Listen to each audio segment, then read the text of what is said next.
Welcome to Married to Landscaping, a podcast for the women who sit behind landscapers, navigating the stress of the business while wanting more time, balance and joy at home. Your host Jasmine Schaff is a landscaper's wife, a mum of three and the founder of Hive Drive, a software platform helping landscapers to work smarter so families come first. Hello and welcome to Married to Landscaping. I am your host Jasmine Schaff and it's a pleasure to have you here as always. I am joined today by Dante, and Dante is a partner in Abbaco Accounting, and Abbaco are doing things a bit differently with trades. They are not just your average accountant. They're more about the advisory service and providing you with strategies to sort of minimize your tax and build your wealth, and really starting to move you out of a reactive business and into a proactive business. So I'm really excited to have Dante on the show. Welcome, Dante. Thanks for being here. Thank you for having me. No worries. Now we'll jump straight in. Dante, your firm, like I said, was not your typical once a year accounting firm. You're more about that advisory service, but we do see a lot of our landscaping families, we were one of them, that do just go and see their accountant once a year, or maybe you'll have a quick quarterly update where you're just talking about past numbers. What do you see as the danger of running your business like this? Well, a few things. I think a couple of things that get missed when you only go see your accountant for tax is a lot of the ongoing risks that you go through throughout the year, and especially now with like all the suppliers and a lot of things that are changing really quickly. So if you don't go and talk to your accountant more often, or you don't know your numbers, you're not reviewing your numbers, you might be trading at a loss for a few months and you're not aware of that. Yeah, totally. And I think it is a commonplace in the landscaping space, generally in trades. I would think it's the same, but with landscaping there is a lot of flying blind with numbers. There's a lot of a lot of landscapers don't want to know. They're very good at their trade, and that's what that's why they started the business. And when it comes to the numbers side of it, it's something that they're just putting off because they don't want to know the truth. What's the danger in, again, running your business in that fashion with not understanding your numbers? Yeah, well, you don't know where you're going. You pretty much don't know if you've been profitable at all. And if you are, you don't know what's working, what's not working, which projects are profitable, which ones aren't. And so, a lot of things that you can improve just by changing that small thing, right? Know your numbers, know your margins, know what you need to do. And I get it because, for most of them, this is something that is completely new. I'm an accountant and I've been doing this all the time. So I don't expect anyone else who's new to come in and say like, yep, I know my numbers, I know my margins, what's my pricing structure, what's my strategy straight away. But it's something that you need to build. If you look at your reports every month and you start understanding, then all of a sudden you'll be familiar within 6 months. You know where you're going, you know what you're doing, and it's great to see with our clients how that changes and how they're not looking at different projects, now they're looking at different goals, because now they understand where they're going, what are the projects that they can do, what are the bad projects that they shouldn't be doing. And not all of a sudden then you're not just busy, but you have time, you can plan and wait for the right projects, which are going to be the good ones for you and the ones that are going to be profitable for you. That's all those things. It's true. It's so true. I had it with my husband. It was the thing that he didn't like, so he just didn't do it. And it was probably the thing underlying that caused him most stress, because whilst he was just sort of flying blind, he was always thinking about it. He was always thinking like have I made money on that job or not? And the biggest thing that I saw when he started to get to know his numbers was that stress and that underlying constantly thinking about it started to go, and the confidence in his business started to build. He felt like he understood the numbers, he knew where the direction. It's not perfect by any stretch, but it's just taking the cover off, and suddenly it's not that bad, or even if it is that bad, at least you know, and you don't have that stress of not knowing. So it is really, really important. Now, this is something that we didn't talk about before in the questioning, but I just wanted to, there's always this big thing about markup and margin. And there's this whole thing, do you do markup, do you do margin? What's the difference? Can you just give us the 101, like dummies version of markup and margin, and when to use which, or how you would advise a landscaping family about either or? Yeah, I think most people when they start, they use the markup, because it's easier. It's going to be cost plus 10% or cost plus a number, right? And that just keeps things very, very simple. You can pretty much quote on the go because you know what that's going to be, and then you just add that markup, right? So it's very simple. Knowing your margins is completely different, right? 'Cause you know what's your percentages of your cost of goods, normally 30, 20% or 50%, which then that's sort of like a 100% markup on cost of materials, but your labor might not be the same markup because otherwise you're going to be out of price. You're going to be overquoting everything. Knowing your margins is going to then probably help you establish that markup. And for what projects? Some projects are more materials heavy, some projects are more labor heavy. It's just knowing how to use both to be quick, but also to know how to quote properly. Yeah. And I think just if you're not using that, if any families aren't using that, and if any families don't know their cost of labor, there's so many tools out there. I mean, we've got tools if you want to figure out how much you should be charging for labor. Like it's quite simple. You just take into account all of your overheads, all of your cost of running your business, and that needs to be baked into your hourly rate. And then you put your margin on top of it, and it's just protecting your business so that you know that anytime you go in and you quote for work, you're covering your cost of running your business. I think a lot of people have got to that point, but if you haven't, it's really, really important you do that, because otherwise there's a lot of times that you'll be quoting and you'll just be working at loss. Yeah. And 100%. And also include items like, know your active hours and your unknown active hours. Count the things that you do as well. A lot of business owners don't count themselves in, who's doing all the quoting, which are probably non-billable hours. All the time that, pack up, pick up, all those little things here and there that are non-billable hours for the client. How are you doing? How are you accounting for that in your pricing, in your margins, in your markups? Yeah, and even just accounting for the fact that what you actually pay someone, you might be paying them $70 an hour. That's not what it's costing you more than that, because you're paying your superannuation on top. You've got all your legalities that you have to pay for. So even just the idea of, I just pay them 70, I'll just put a markup on it. It doesn't work like that, because actually your true costs, when you start to unpack it, are way more, because we live in a state where it's very expensive to run a business. I mean, we live in a world where it's very expensive to run a business, and there are all of these underlying costs that if you don't know what they are and you're not charging them onto a client, you're effectively you're doing a charity. You're basically working as a charity for your clients, which none of us want to do. That's right.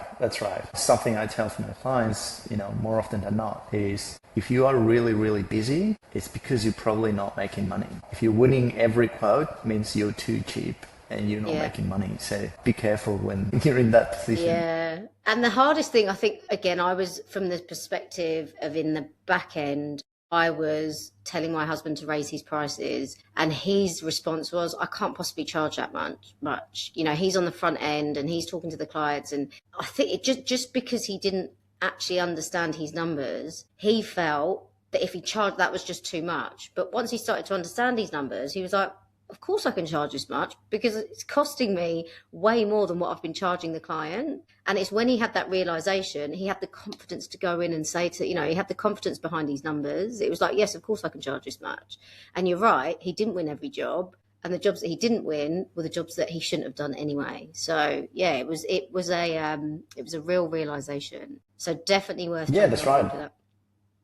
Yeah. Yeah. And it also comes the opportunity cost. If you are flat out for the next 3 months and are booked out, you probably are booked with all the cheap jobs that your margin is, 5-10%. Whereas, the jobs that you could have gotten that are the 30%, the 40% margins, you just didn't have time to even quote them because you were too busy doing the little ones. Yeah. Even now we're finding we've locked in jobs and prices have raised quite a lot with fuel costs, with material costs, and they're locked in for 30 days. And even those are going to impact our margin per job. So just also making sure that you are accounting for the increasing rising costs. So you may look at it, I'd say if you haven't looked at your prices in 6 months, your margins, what you think you're operating at, you're probably not operating at anymore, because the cost of everything's wild. So definitely worth going back and revising it.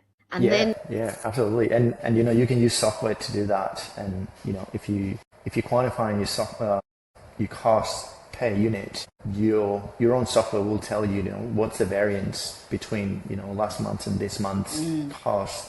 And then you can see how everything starts creeping up, and there's going to be a point, every 3 months or so, you need to start looking at that, especially now.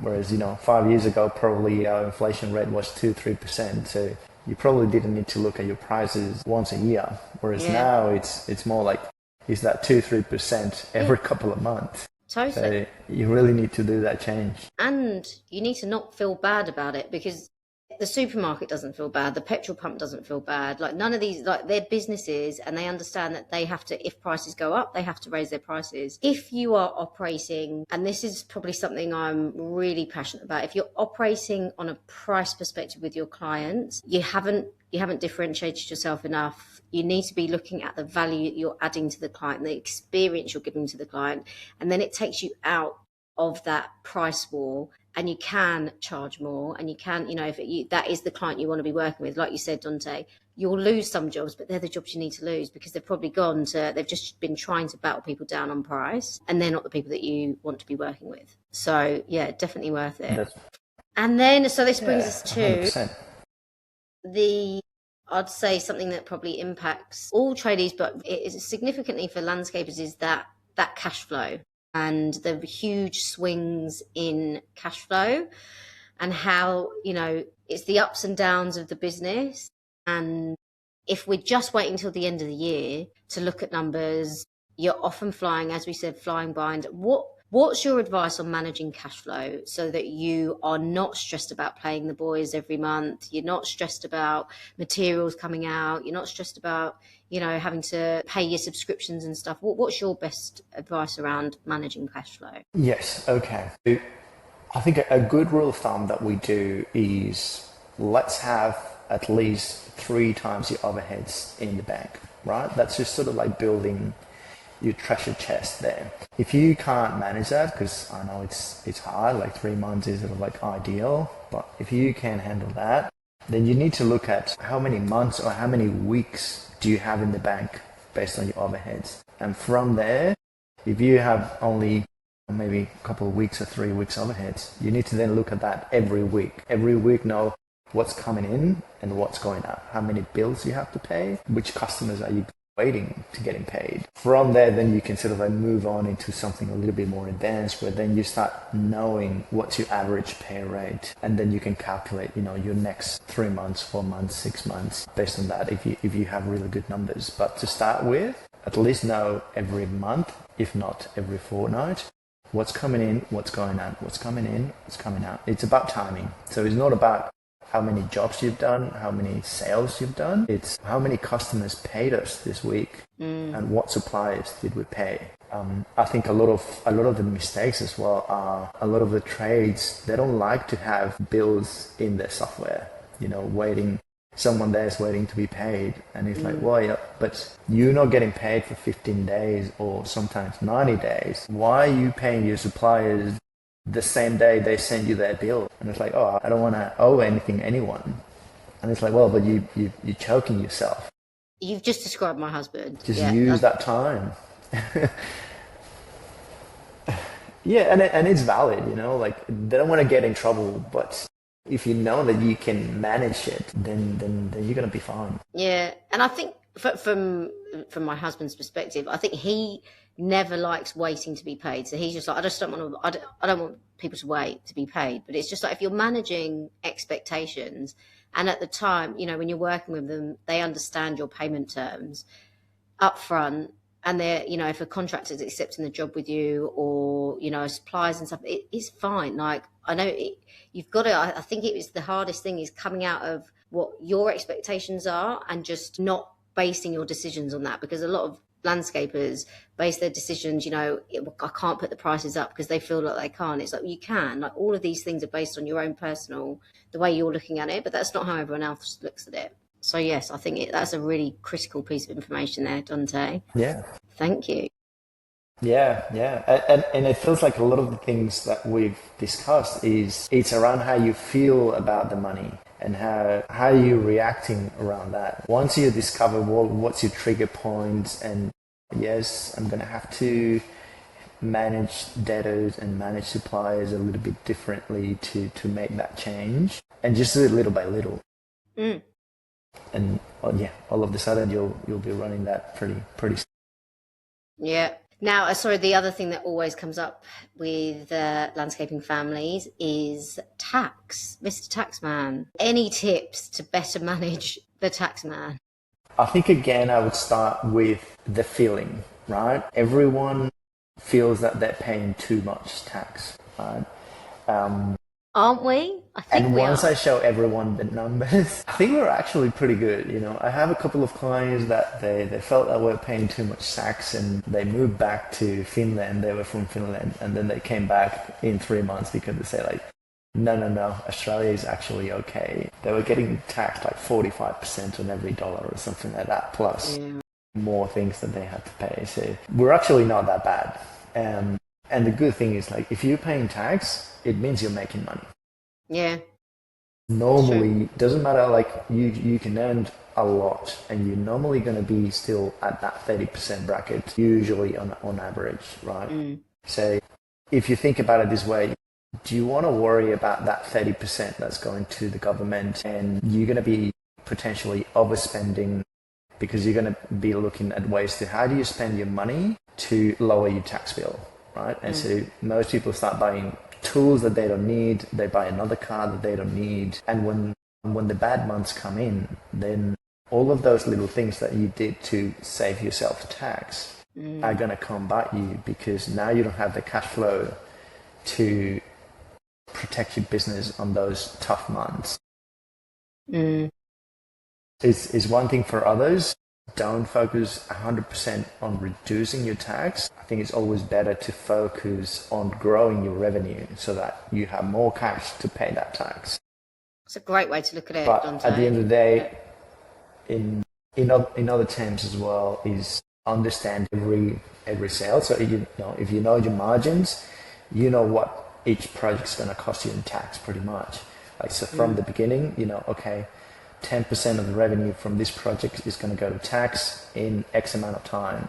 And so that's where the two things, knowing your margins and knowing your cash flow, when you're going to be paying that. And it's usually, normally 18 to 20 months after you've done that project, that when you need to pay tax. And this is obviously tax. And then something else is GST, right? That's a completely different game. So you have to understand both and see how one plays with the other and so on. But it's all about managing your cash flow in terms of your GST and your pay as you go, because you're basically paying your employees' tax on their behalf. Yeah. And then your year-end tax. And so once you're a whole of them, once you hold all of them, then you know what's really your money, what's your profit, and then what to do with it. Yeah, I think you absolutely nailed it, actually. And I'm guilty of this, spending time frustrated with how much tax we're paying. But it's like, don't worry about that. Just grow your revenue. Just make more money, and focus on that, and let everything else. Once you know your numbers and stuff, it will take care of itself. I think that's a really powerful way of looking at it. It's a good reframe. It's usually also having that conversation around your standard of living, right? Understanding what's your family budget and separate that from the business. So what you're living on now, pay yourself a wage that's going to cover that, so you know that you're getting paid no matter what. And then as your business grows, don't deep into that too early. Use that excess profit to continue to grow the business, right? Before you start paying yourself more. And I think that's a very common mistake that any business owner does. You start making more money, the business starts going well, and the first thing you do is lock yourself into a new mortgage for 30 years or buy a new car. Those are massive decisions that are going to cripple the business. You don't know if the business is going to continue to do better consistently for 5 years, or if it's, you just had a good year. Especially now. And you're probably going to need that cash for the next one. Yeah, I think from a landscaping perspective, I think there's been a run of a good few years, and I think it's probably coming to an end at this point. I think everybody's starting to feel the squeeze, and those jobs that were just straight away converting, you didn't have to do much to convert them, are taking that little bit longer. So everything's pushing out a little bit more. So yeah, like you said, those commitments, those big commitments you're making, if you thought it was going to keep going, you start to feel those. And like I say, I think I hear it a lot now. It's just getting really quite stressed. It's just the stress is creeping in. So I think it's a really important time to be getting on top of your numbers now. If you're not, I think now is the perfect time to just give yourself a bit of space in the business. It may feel like you need to be working on other things, but this is probably one of the most important things you need to be working on, for sure. That's right, 100%. Yeah. And then something that's very close to my heart, because we have just sort of rejigged our whole financials future, is what can people be doing, and this is something that you focus on as well, is to build wealth in their businesses. So we'll build a nest egg in their business, but also that nest egg outside of their business. So protecting them into retirement with financial investments, whether it be through your self-managed super fund or other strategies that you have, just helping landscaping families start to think about that if they haven't already. Yes, that's right. And this really comes back to creating that separation. So you have your family budget separate from the business, and the business is going to be your vehicle to build that wealth, right? But you always want to keep things separate, because obviously running a business is always risky. Depending on what kind of projects you do, it can be more riskier or less risk, right? So you just got to manage that, but you always want to keep separation between your personal assets and the business assets.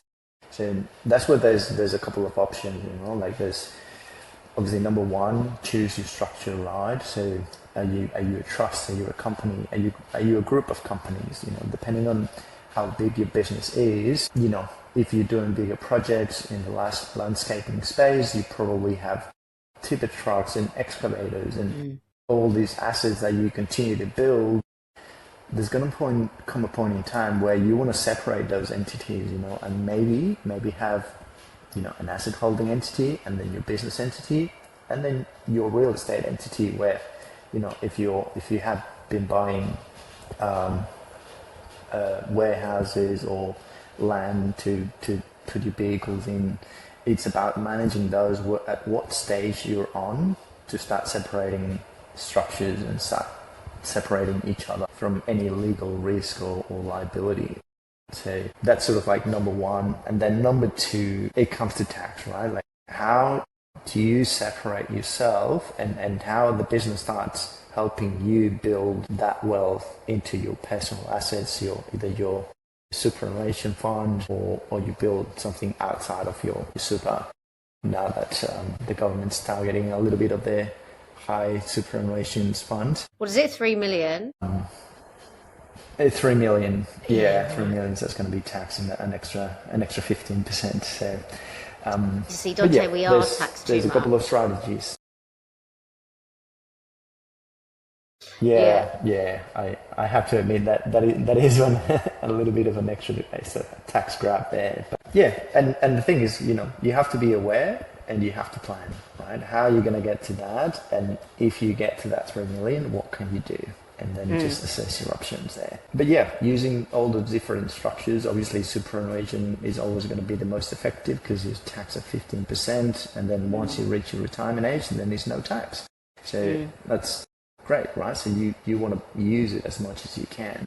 And we see that it's very, very much underused by most business owners, right? Because you're not forced to pay yourself super, but it's like the best way to save. If you're keeping money outside of super for the long run, why not put it into super? And you're going to pay half the tax, or sometimes even less than half the tax. So, well, do you know what, Dante? We've just changed that.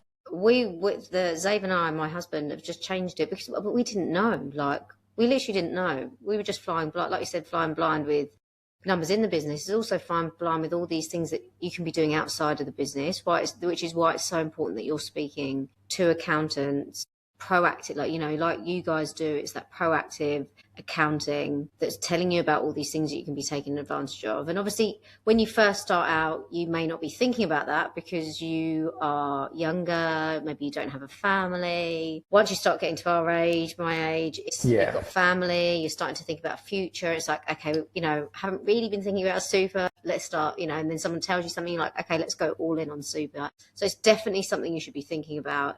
Definitely if you've got family, if you're a few years into the business, it's worthwhile. Think about it for sure. Yeah, and definitely. And also, once outside of super as well, there's other options on how to extract, you know, the accumulated profits that you've been keeping in the business. How do you use that to fund other investments outside of super as well?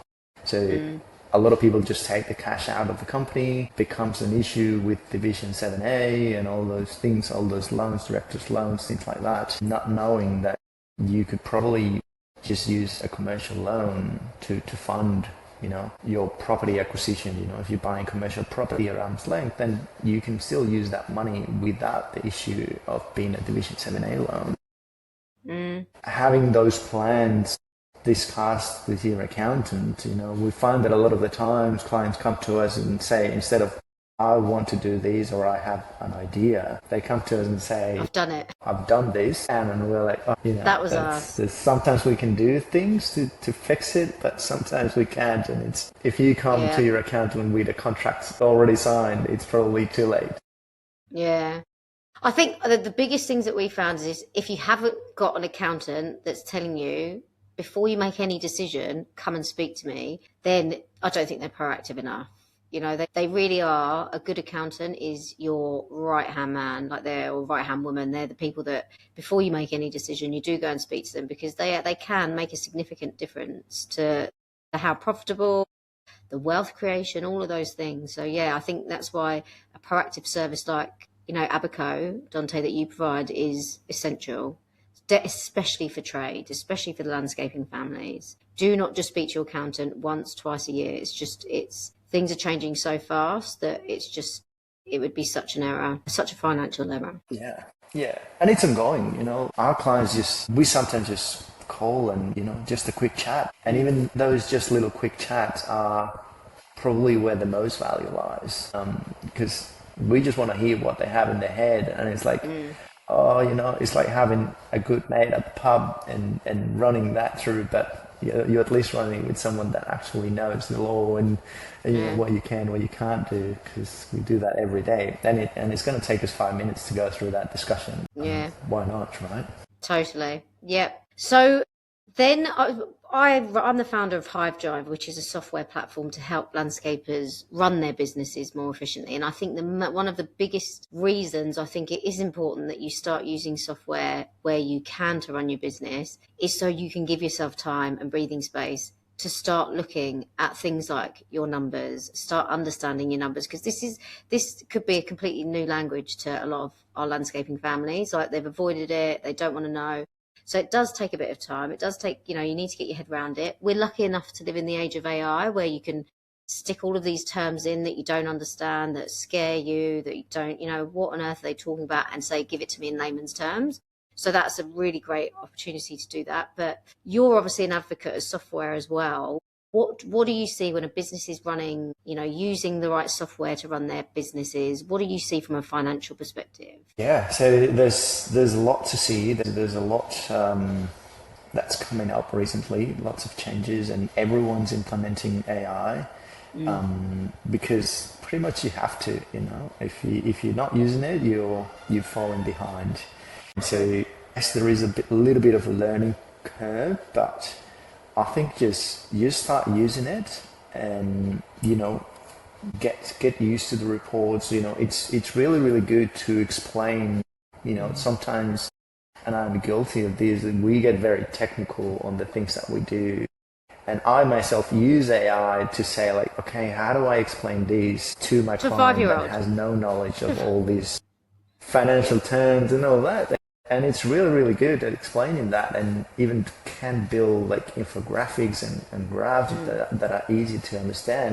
So that's, if you start using those for yourself, then you know you're even moving faster, because you know we can do monthly meetings and whatnot, but if you do that every day on your business, then that's you're way ahead, you know, or every week. It's fascinating. We love it, and you know, a lot of people say that, you know, AI is going to take our jobs and whatnot, but we think it's just going to make our things easier. You know, it's going to make our clients smarter, and then we're going to be able to talk about the bigger things, the better things, the bigger advice, rather than being stuck in the weeds of like, oh, you know, still doing the basic stuff. So yeah, I love it. I encourage all my clients to use it and use it as much as they can. Yeah, totally. I think we're moving at such a fast pace now, Dante, that you could afford to potentially not invest in software and still sort of plod along a bit and not get too far behind. I would say that you'd be wasting hours of your day when you didn't need to. But now with the rise of AI, I think if you're not looking at how you implement it into your business, I feel like you're going to get left behind. I feel like the gap is just going to get bigger and bigger and bigger, to where the point where, you know, the landscaping companies that are using it are going to be able to scale so much faster. They're going to be more profitable, and they're going to be the ones that succeed in the future. So why not be you? For sure. Yeah, exactly. And you know, because a lot of the time, a lot of the admin work that, like we mentioned before, that is non-billable time, a lot of that can be automated. With AI, or at least, you know, made 80% more efficient. Yeah. And so what that means, you can get more quotes out, you can get better quotes, more accurate, and you know, get it to the client faster.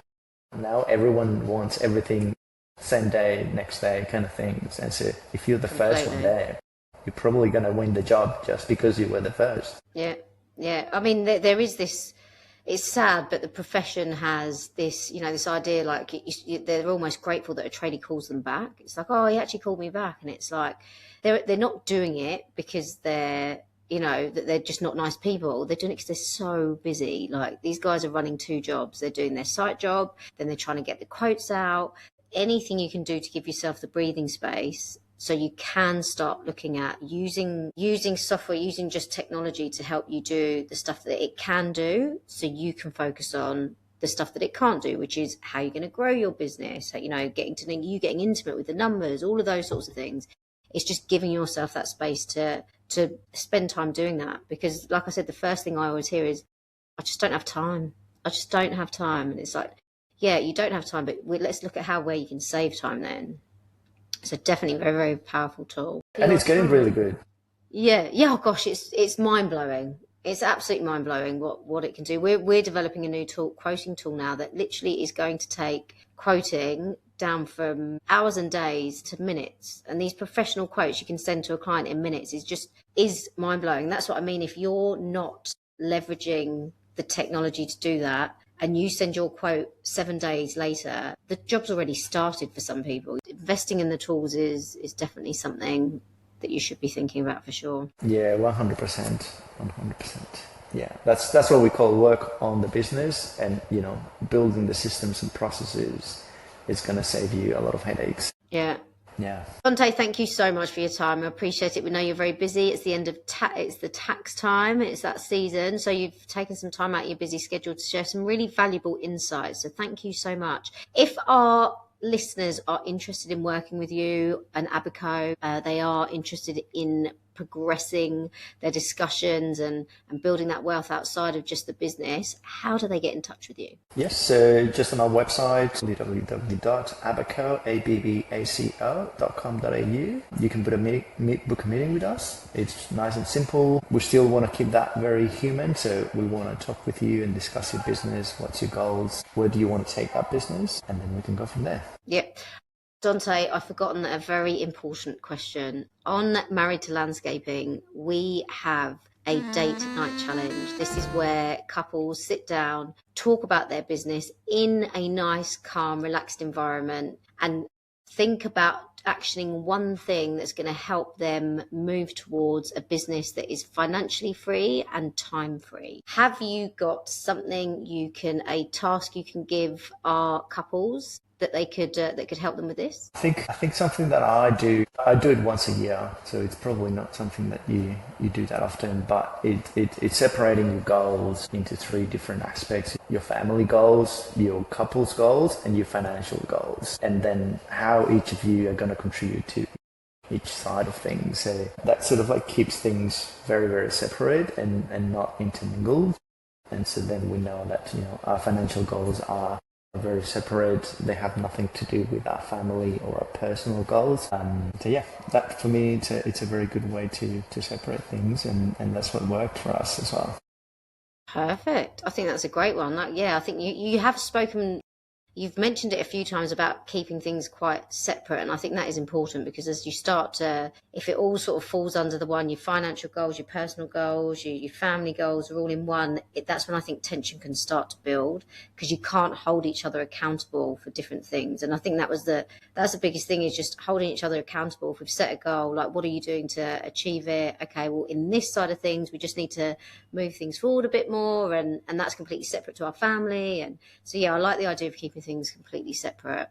That's great. And I think for me, it separates that feeling from finance. We discuss a lot of the things that we discuss is about how you feel about the money, how you feel about, charging more, how you feel about paying a little bit later. And so this also allows you to separate how you feel about money, and it's just put money aside, and it is what it is, it's just separate from your other feelings.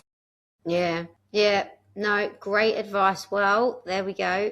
Hope everybody has got something from that. I've got a few really good practical tips, Dante. So thank you so much for your time, and have a wonderful end of financial year. Yeah, not a problem. Thank you. Take care. Well, that brings us to the end of another episode of Married to Landscaping. I am your host, Jasmine Shack, and as always, I am so grateful you chose to spend some time with me today, and I hope you got something out of it. And if this show is helping you shift from chaos to clarity, a review or a like helps us reach more landscaping families building a life by design. If you're looking for more, I'm building a community of like-minded landscaping ladies, somewhere where we just all get it, where everything's relevant, because I'm always looking for ways to save time and speed up success. In this space, we'll host regular Q&A sessions, share the systems we're implementing in our landscaping business, and bring in industry experts that fast-track your growth. For those that want to dive a little deeper, I'll leave a link in the show notes where you can book a free strategy call with me. We can look at key areas that are holding your business back and map out how we can strengthen some of your systems. Now, as always, remember, we plant systems with intention and we grow freedom by design.